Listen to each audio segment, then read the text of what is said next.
Hey there, my name's Alexis Allison, and today I'm going to show you how to add some natural color back into a picture to highlight a key spot, while keeping some of the not so important stuff in black and white. I use this neat and useful technique all the time, especially when dealing with sports photos.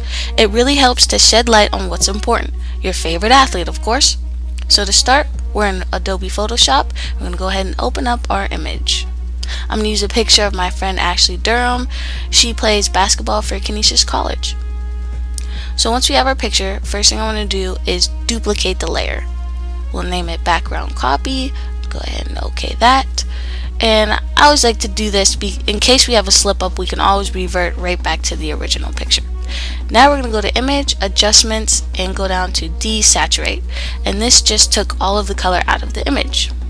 So now we're going to make our selection of using the quick selection tool, and I'm going to go ahead and select her out of the picture. Oh, that's okay, we'll fix that in a sec, and we're just going to keep making a rough outline and selection of what we're going to want to highlight. There. Okay, looks pretty good except for a couple areas, the ball there and a little bit of a shoulder and top of the head, but we're going to go and fix that right now. So we're going to go down to edit and quick mask mode, and as you can see it turned what's not going to be selected red. So we're going to use the brush tool and we're going to add to the red area and add to the mask. This helps you make a more crisp and clear selection. Just gonna go right there by the top of the head, clean that up a little bit there. Okay, looks good. Touch up around the ball here. Okay, and now you see how the red has creeped in a little bit, so we're gonna go ahead down. You see the foreground now. By clicking X, we've changed the foreground color to white, and this is gonna take away from the mask.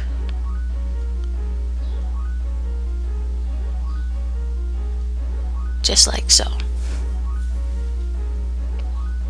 And you can, using the X key on the keyboard, you can switch back and forth real easily between adding to the mask and subtracting from the mask depending on where you're working at in the image.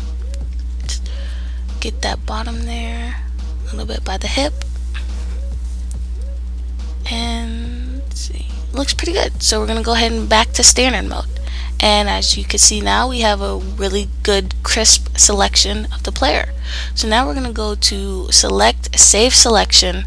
I'm just gonna title this player, and that too is a backup. It's in the channels palette, so now we can always get back to it if we need that selection back. Okay, and I also want to go ahead and open up the history palette and take a snapshot of the desaturated image. This way, if we do want to add the desaturation back into the picture, we can go ahead and do that real easily too. But for now, we're just gonna keep that brush and go ahead and use the history brush and paint right back. And we're just painting back the natural color of the picture and to the highlighted selection.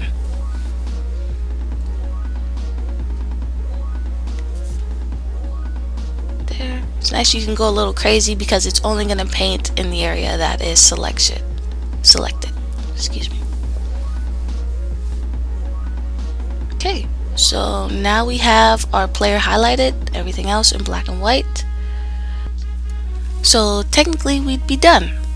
But to maybe spice it up a little bit, it'd be nice to add a filter. So to do that, we want to add the filter to everything that's not in the selection. So in order to do that, we need to get the inverse. So go ahead to select and select inverse. So now once we apply the filter, it's only going to apply it to what's outside of our original selection. So we're going to go to filter, and there's tons of filters you can play with, but one I like is under artistic, and it's called the smudge and stick. And here's a preview of what it'll look like. It really just blurs out the background a little better to keep our main selection in focus. And go ahead and click OK, and that'll apply it. And just like that, we made a standout image and focused the colorization of the image.